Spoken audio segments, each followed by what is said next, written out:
High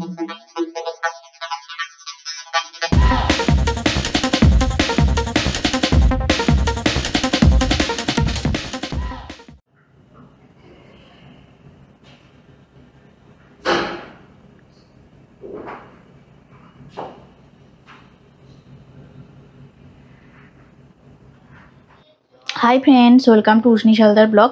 आशा करी तुम्हारा सबाई खूब भालो आछो, आमिओ भालो आछि। देखो आमी आजके तुम्हादेर जन्य एकटा अन्यरकम रेसिपि निये चले एसेछि। एगुलो मागुर माछ। देखो मागुर माछगुलो आमी धुए परिष्कार करे नियेछि और एटा दिये आजके आमी एकटा अन्यरकम रेसिपि बानाबो। तोमरा स्किप ना करे भिडियोटा प्रथम थेके शेष पर्यन्त देखो। देखो आमी सामान्य एकटु नुन निये निलाम और परिमाण मतो हलुद गुঁড়ো निये निलाम। माछे भालो करे आमी माखिये नेब।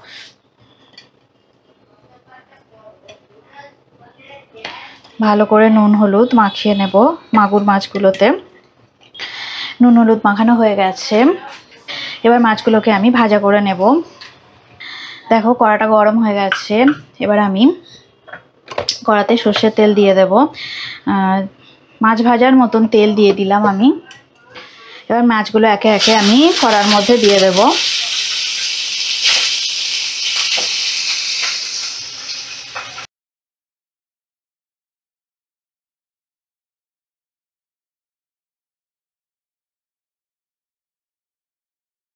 মাছের এক সাইডটা ভাজা হয়ে গেছে, মাছগুলোকে আমি উল্টে দিলাম আর এক সাইডটা ভালো করে ভাজা করে নেব। মিডিয়াম ফ্লেমে রেখে মাছগুলো ভাজা করে নিচ্ছি। তোমরা মাগুর মাছের রেসিপি কেমন করে রান্না করো আমাকে জানিও। আমি যেভাবে রান্না করি সেভাবেই সেই রান্নাটাই আমি তোমাদের সাথে শেয়ার করছি।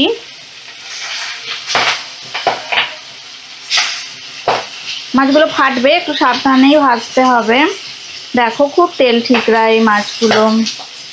মাছ ভাজা হয়ে গেছে, আমি মাছগুলোকে এবার একটা পাত্রে তুলে নেব।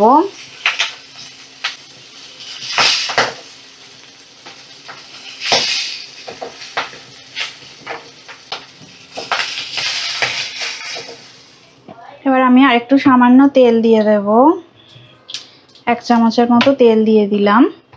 এবার ওই তেলে আমি একটু কালো জিরে ফোড়ন দিয়ে দেবো। 1/2 চামচের মতো কালো জিরে ফোড়ন দিয়ে দিলাম।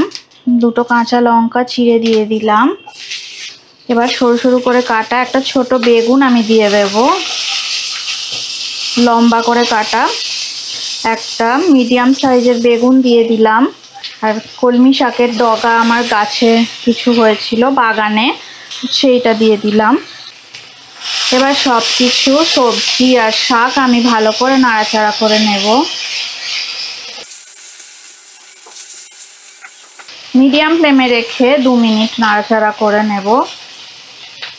পরিমাণ মতো হলুদ গুঁড়ো দিয়ে দিলাম, পরিমাণ মতো নুন দিয়ে দেব। এবার ভালো করে ভাজা ভাজা করে নেব। 2-3 মিনিট এইভাবে ভাজা করে নিলেই হবে।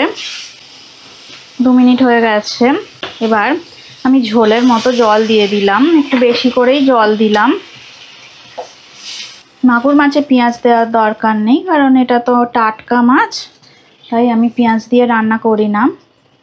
ঝোলটা একটু ফুটে গেলে মাছগুলোকে দিয়ে দেব। ফ্লেমটা একটু হাই ফ্লেম করে দিলাম। ঝোলটা ফুটে গেছে, এবার আমি ভাজা মাছগুলো দিয়ে দেব। ভাজা মাগুর মাছগুলো আমি দিয়ে দিলাম ঝোলের মধ্যে।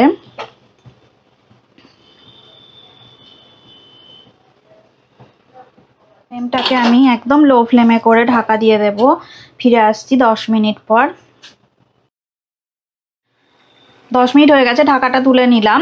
দেখো আমার মাগুর মাছের কলমি শাক দিয়ে বেগুন দিয়ে ঝোল রেডি হয়ে গেল। এইবারে আমি দেখো ওপর থেকে কয়েকটা বড়ি আমি দিয়ে দেবো। গ্যাসের ফ্লেমটা অফ করে দিলাম।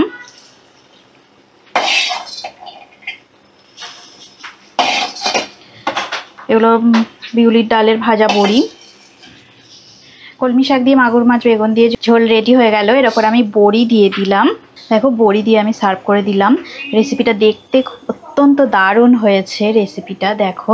আর খেতেও তেমনই সুস্বাদু।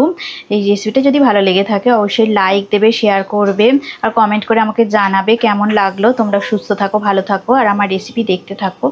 আমাকে এইভাবে ভালো ভালো কমেন্ট করো আর উৎসাহ দাও। আর নতুন রেসিপি তোমাদের সামনে আবার আমি নিয়ে চলে আসবো নেক্সট ভিডিওতে। আজকের মতো টাটা।